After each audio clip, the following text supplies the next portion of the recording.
Hi guys, how are you? Hope you're all fine. And today we're going to be speaking about speaking module part 1. So here are the main criteria I just put on the board for you, and I want to start with giving relevant answers. So as you know, the first few questions in your exam will usually be about very familiar information, but listen carefully, don't guess, or your answer may be off topic. So look at the first set of part 1 questions on the board, which I put here on the second part of this board. And also try to decide, understand, and identify which of them asks you to talk about, let's say, the past tenses, or let's say abilities that you need for something, or your hopes. And hopefully you guys found the right answers for these questions, and it was just to start our, let's say, topic. Okay, so now please concentrate. Look at the second criteria. This is extending your answers. Always remember to add to your answer some piece of information. Let's say by giving a reason, an example, or even a contrast, creating some contrast. Usually my students ask me about contrast when I tell them about contrast, and I don't know why, but usually they think that they can speak about contrast in part 2 or part 3, but I suggest that you need to start over here. Okay, don't put off this creating contrast. Don't think that you will have enough time in part 2, part 3, because in part 2, 3 you're going to be doing other things as well.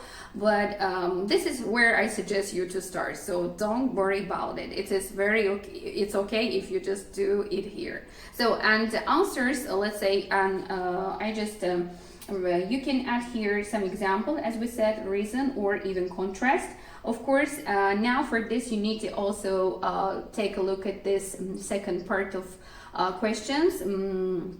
Let's say if they ask you, what do you enjoy doing in your free time? Let's say, in this case, of course, you can start giving your answer, and your answer should contain words like, for example, for instance, or like, or you can say, for example, I like spending my free time visiting my friends for a chat, or going out with them to a movie, for instance. And for the second question, do you think that you get enough free time? Usually you can answer this question, and your possible answer might be yes or no. Let's imagine that you give the answer no, I don't.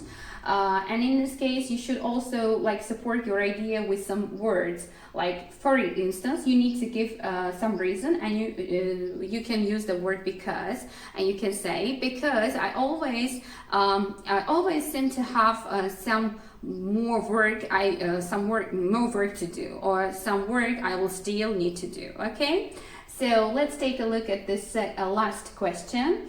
How important is it to you to use your free time usefully? For example, here I just suggest that let's try to create some contrast over here with the word, let's say, however or otherwise, and your possible answer for this might be, for example, well, I think that we need to really make it count, so spending free time efficiently is very important, and otherwise you just wasted by watching TV or doing some other stuff which you don't really need.